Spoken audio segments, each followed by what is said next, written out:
Swayam Prabha. Digital India. Educated India.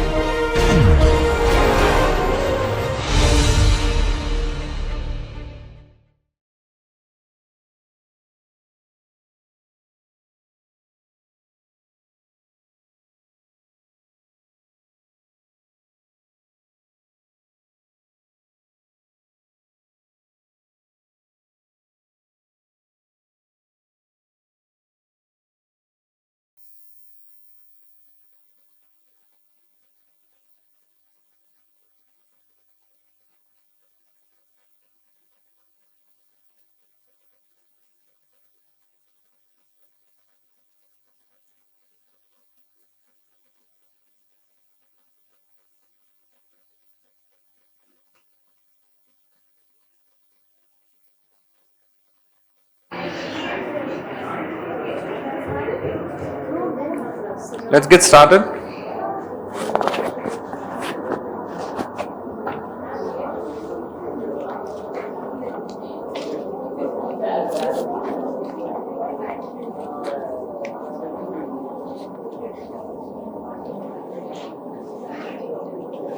Any questions so far? Are you guys on board? Everything clear so far? You saw competition, you saw coordination, you saw basically a mix of both, and so there's all varieties that we came. But there's something interesting with prisoner's dilemma. So one thing that a lot of questions are coming up here on prisoner's dilemma, as in I said basically I think always you steal or something, right? You steal basically, let's say when, as in at least game theory says you should steal, but the point is I think, but you don't see people stealing all the time. So what happens is basically there is a very different dynamic that happens with prisoner's dilemma when it becomes, when you vary the game rules a bit.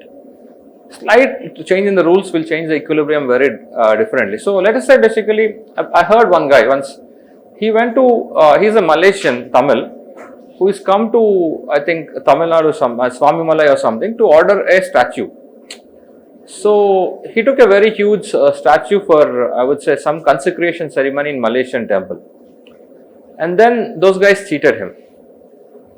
And then, but a lot of people actually source I would say statues and things like that, but that doesn't happen very commonly. But why did it happen? The point is when you source through a dealer versus you do directly, dynamic is different. Why is it different?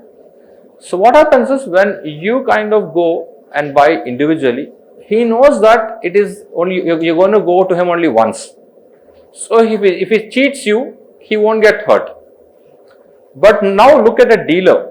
Let us say if you go through a dealer, the dealer is going to order from that the person who is making those statues in Swami Malai again and again.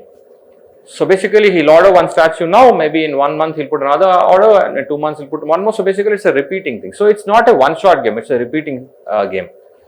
So if the guy who's the fabricator of the statues cheats the dealer is going to screw him back. What does that mean? Let's say basically he pays the money upfront and the statue comes out to be substandard. Next time he places an order, the statue will be delivered, but the money will not be transferred. That's a threat. So when you play a long horizon game, long horizon repeated games, prisoner's dilemma you play again and again, the equilibrium is different. So cooperation comes as a consequence of basically not seeing the horizon. But let us say basically in prisoner's dilemma, I'll say you're going to play only 10 games and end. Then the 10th game you will cheat, no? Then you know that guy is going to cheat in the 10th game, so let me cheat in the 9th game. So this thing will go on. So what happens is, when you know the horizon, what the equilibria will be, when you don't know the horizon and it's total uncertainty, actually uncertainty is good in this case because it will enforce cooperation. So uncertainty is, at least in one case, it's extremely good, and this is one of the cases, you can see that. You see how it happens? A steal game becomes basically a split game for an infinite horizon game. Clear? Okay. That's a clarification about prisoner's dilemma, and the solution of prisoner's dilemma when you do a finite horizon or one shot or infinite horizon. What you can do is you can make it for a finite horizon. You play only 10 games, but then you don't tell them that it's 10 games. You say this is an infinite horizon game and you abruptly ended at 10th game. You get cooperation but it ended. You keep the participants in the dark. And now, so basically the way you construct the rules of the game will change solution of the game, I would say, dramatically actually. We will see one very big example now, one very high stakes game. For example, billions of dollars of worth got wiped out basically and they got only millions. We'll see one such case, how this happens.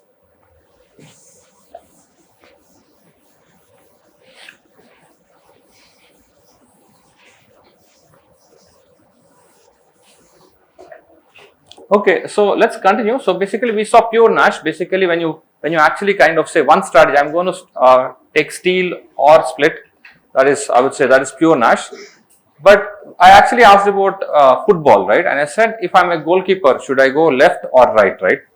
If I always jump on the left, my opponent knows that, the guy who's kicking, and he'll kick to my right.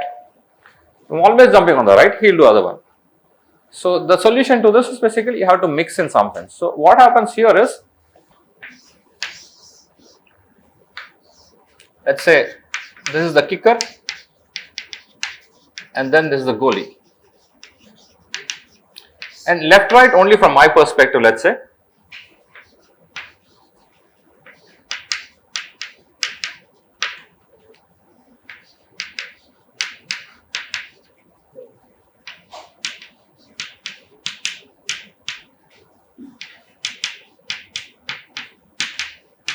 So now what happens is the goalie can actually kind of, I would say, randomize jumping left, jumping right, because you might think that, oh, once he kicks the ball, then I'll jump.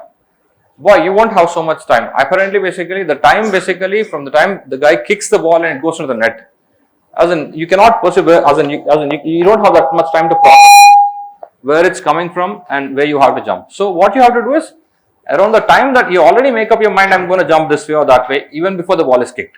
That's what happens. And so you randomize P, 1 minus P, and Q, 1 minus Q. This is how you randomize your choices.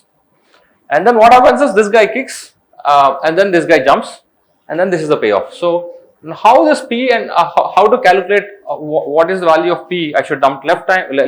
What is the value of 1 minus P, that I jump to the right? All that can be computed here.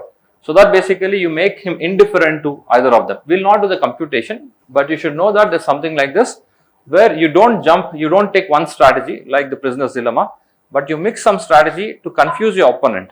And actually that uncertainty is what makes the equilibrium happen. If you look at this game, there is no pure Nash in this game. People like the way you saw, for example, like I would say matching pennies, right? So it will not drift that way, but as an at least you know that basically there is no pure Nash. If you cannot say I'm going to jump left and he's going to do right, there's no such solution, because those solutions will not hold here. So the solution here is to have a mixed Nash, and that is basically, I would say, that's the idea of mixed Nash equilibria. Mixed Nash equilibria. Yeah. So we'll define in a while what a Nash equilibria is, and then what a mixed Nash is. But let's move on to another game before that.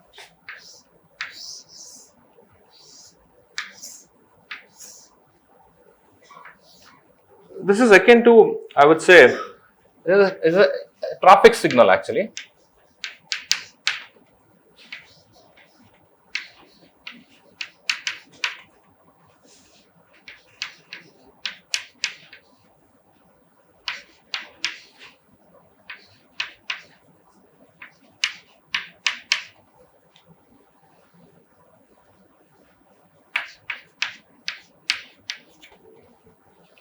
So what happens in traffic signal is, let's say basically you say the guy coming from one side to go, let's say there's an intersection like this,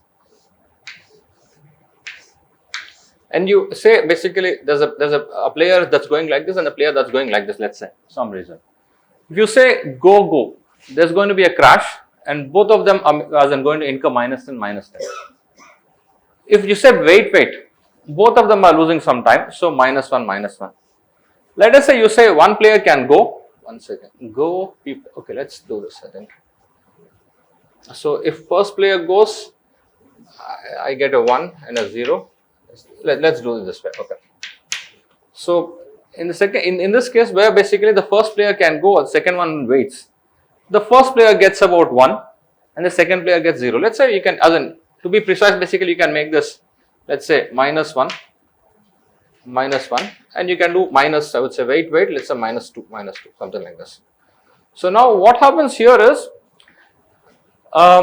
you do not want go or wait these to be realized, because basically you are not using the resource well, you are not using the road at the same time. So you would want go wait. These are the two things that you want. But as in, how do you know, for example, when you actually look at the battle of the sexes, you actually say we are actually going to ballet today or we are actually going to football today, let's say. You decide, you actually have the two people in the same room so they can decide. But if they have to pick random chits and decide, what will happen is when you pick random chits, there is a probability of one person going to, I would say, ballet, other person going to football happening. So that is not good for anybody. So they want to eliminate that thing.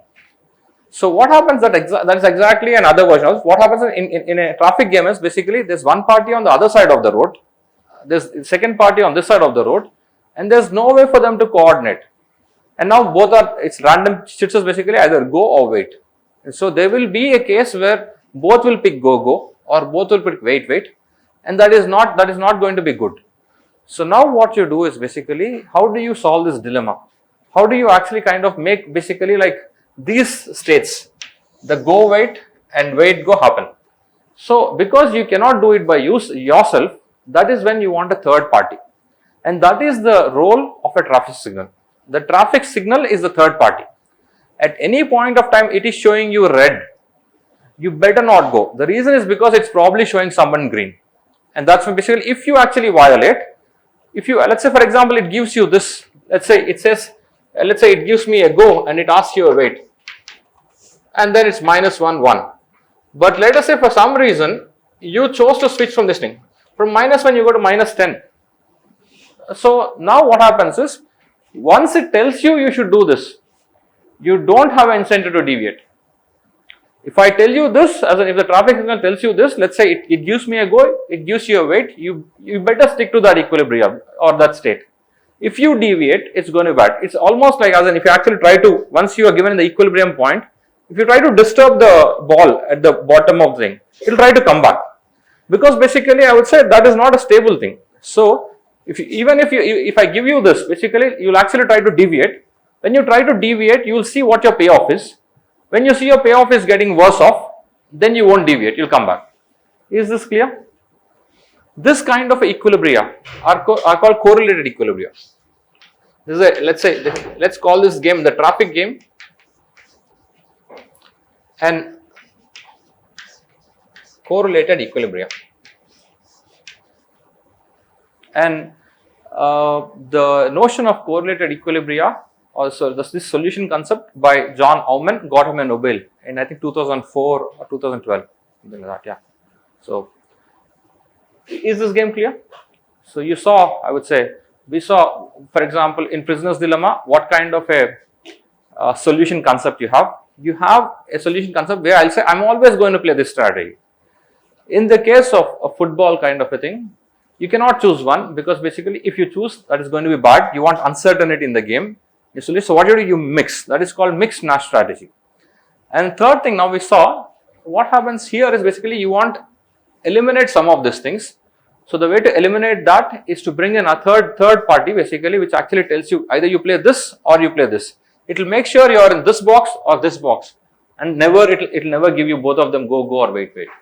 And so this kind of equilibria is called correlated equilibria, and these kind of equilibria actually show up more commonly than Nash equilibria. So they are very useful in real worlds, like the way when I'm actually kind of, traffic signal is one example. Okay.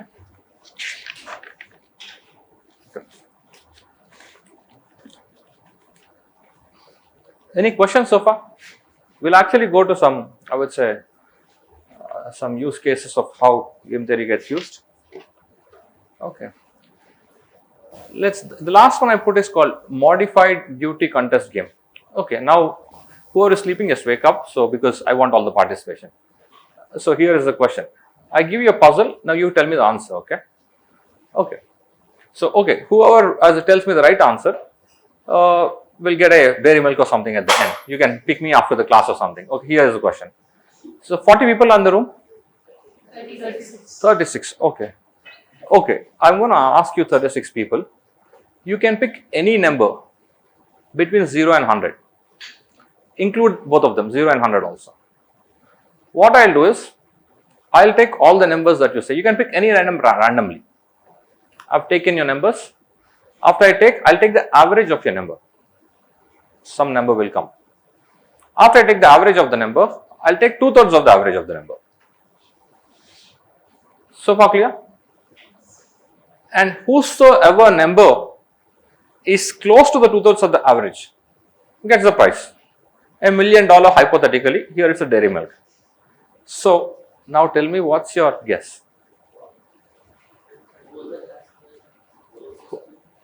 2/3 of the average.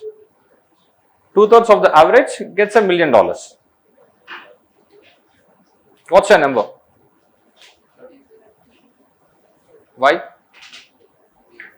Assuming everyone picks randomly, and assume that the average will be close to 50, right? And if you're taking 2/3 of the average, right, say that 33 would be probably the closest. Okay. Sorry, huh? Okay, you agree with 33. Okay. You should pick 0 because if everyone's doing it logically, you'll assume it's a random. That's right. So it's 50. Then 2/3 of 50 will be 33. So then everyone will be like, okay, so you should get to 33. So everyone picks 33. Yeah, exactly. And then the average goes to 22. And then keeps on going down. So, how many of you agree with him? So, so basically some people, 33, how many of you say 33 is the answer? Around 33 is the pick. Okay. How many of you say 0 is the pick? That's 0 is the answer. So, so what happens is, let us assume, okay, but you can pick your dairy milk after the class. So, what you do is basically you take numbers that's randomly from 0 to 100, let's say, and then more or less the average will be about 50, let's say. The average is about 50. So, 2/3 of the average will be around 33. Or you can also do an argument that says basically upper limit. Let's say in the worst case scenario, everybody picks 100. So, the 2/3 of the average is 2/3 of basically 100, something around 66 or something. That's what you'll say. And then, so what you know is the maximum the number cannot be more than 66. Oh, because the maximum cannot be more than 66, then why am I picking 99? That guy will try to adjust downwards. And all the numbers will be from 0 to 66. And then they'll do 2/3 of 66.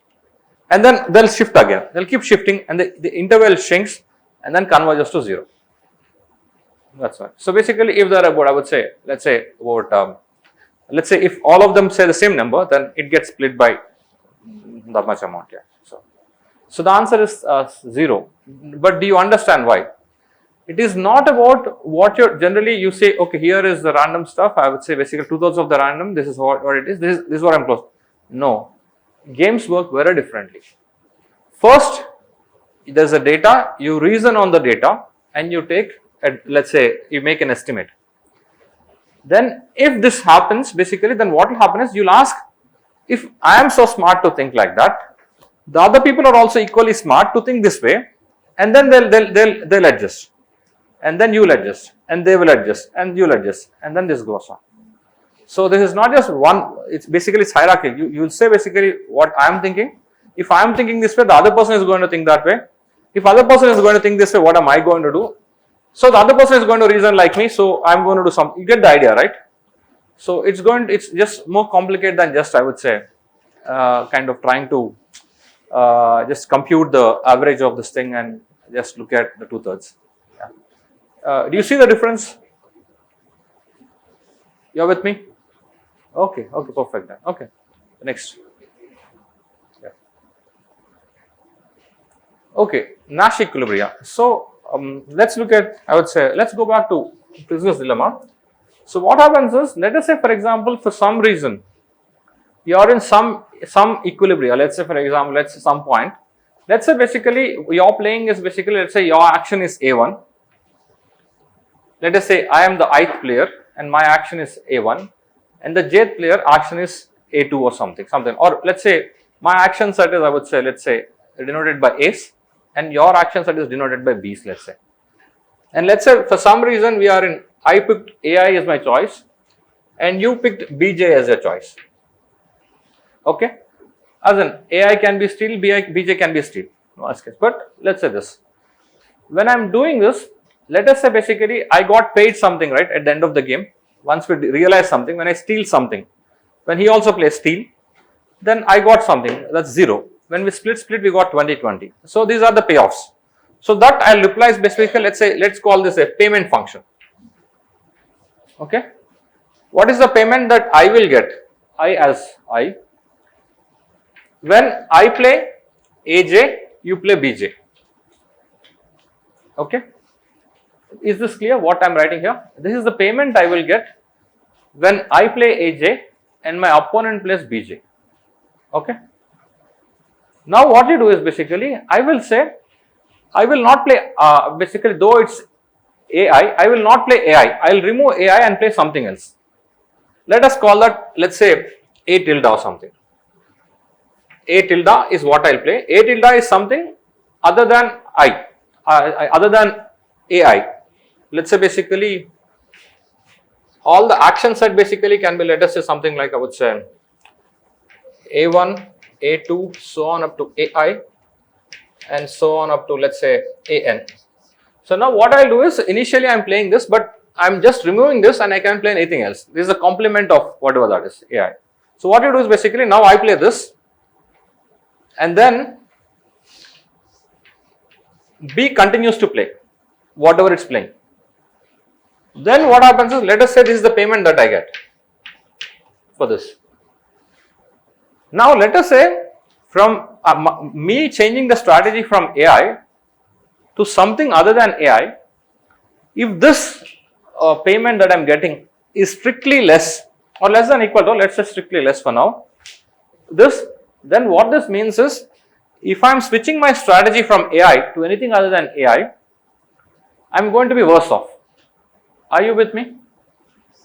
So that means I am not going to switch. I am not going to switch. You are getting the idea? This is what happens. So this condition is what basically underlies basically what Nash equilibria is. It's a point at which, let's say I am here putting few strategies where I am saying that it's I would say some kind of I would say action that I am taking, but you saw the case of a kicker and a goalie. In that case, I am actually kind of putting a probability distribution on my states. I am playing, let's say, left with PL probability, right with PR probability. So what happens is, I am taking PL and PR. Let us say I can put, let's say, half probability, something like that, but I can put 1/3 and 2/3 also. 1/3 and 2/3. But then what happens is, what I am trying to say is, let us say if I am playing, let us call basically this strategy, some Nash equilibria is basically, let us say you look at PL star, PR star. Let's say this is my, I would say, the strategy I should play for Nash equilibria. You just need PL because basically PR star is 1 minus PL. If I am playing this strategy and my opponent is playing some strategy, but then if I actually deviate and do something like not PL star, but I do some PL tilde or PR tilde, and opponent plays same thing. If I do this, what will happen is my payment will go less. Then this becomes a Nash equilibrium. The strategy which I am deciding, how should I play? Let's say I am randomizing my strategies between left and right, and then if that particular strategy is a Nash equilibrium, if I deviate from it, I will only do worse off. I am deviating unilaterally. Are you with me? Are you lost?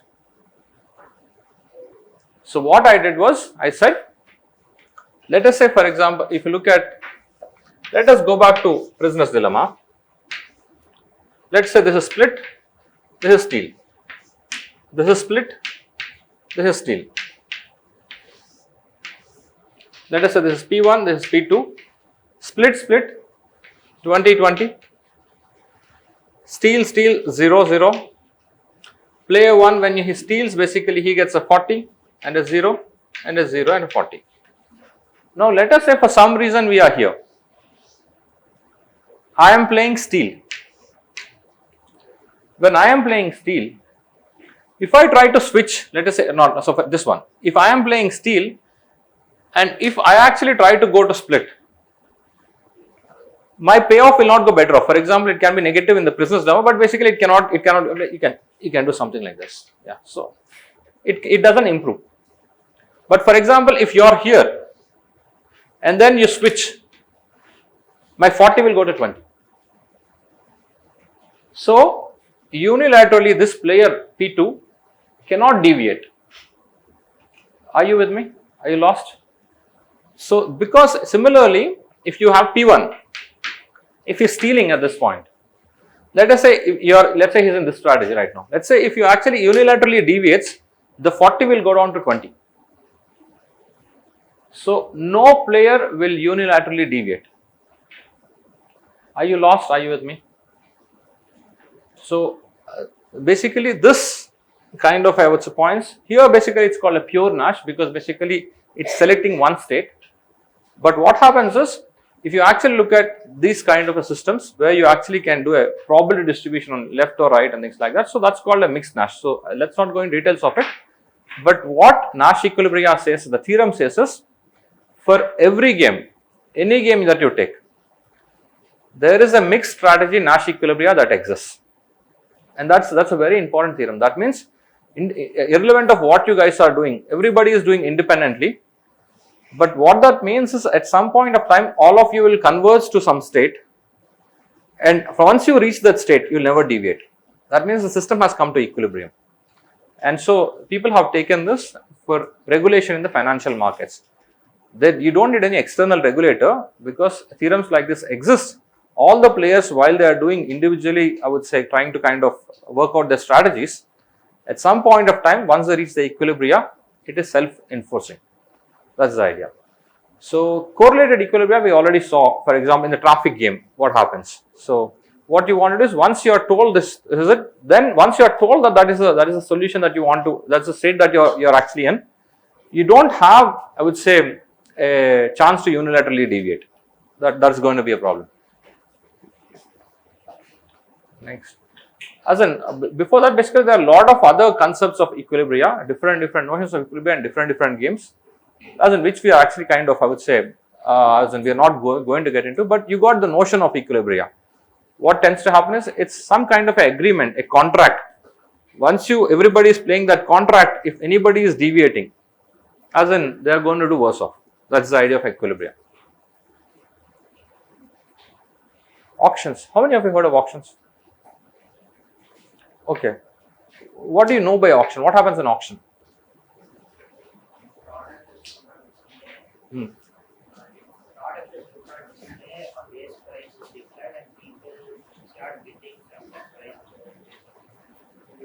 Sure. After 3 counts, whatever is on. If a person bids like a price and no one else bids, it will be 3 counts after which. Yeah. So, okay, is everybody clear with the auction mechanism, how it's saying? Okay, so, as in, do you think the person who wins, what do you think about the person? Did the person win or lose? In auction, let's say for example, you conducted the auction, let us say, I auction this or something, it's not mine, but yeah. So then you'll bid, somebody will say 100 rupees, somebody will 20 rupees, 100, whatever that is, and then somebody goes 200 rupees and 250 rupees, and it keeps going up. At some point, basically, you won, let's say this thing. After you have won this, basically, are you happy? What do you think? What do you think happens? Generally, when people win the auction, do you think they're happy at the end of the auction? The winners, are they happy? Why are they not happy at the end of the auction? The price went up so high. Exactly. This is called the winner's curse.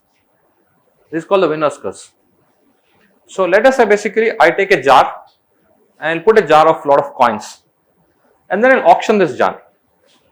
And then what will tend to happen is, all of you will bid something. Hey Lokesh, I'll buy this jar for 50 rupees. Or somebody will say I'll buy it for 100 rupees. Somebody will say 200 rupees. Somebody will say 10 rupees. But then what I'll do is I'll give this jar to the person who bids the highest. Right? Actually, when you conduct these auctions, what tends to happen is, more or less, if I take the average of all your numbers, your average is close to the actual value. So collectively you are guessing it right. But what am I doing? I am not giving to the collective, no. I am giving it to the highest bidder. Highest bidder by nature is more than the average. That means basically he is overpaying for the jar. So what happens is, you will have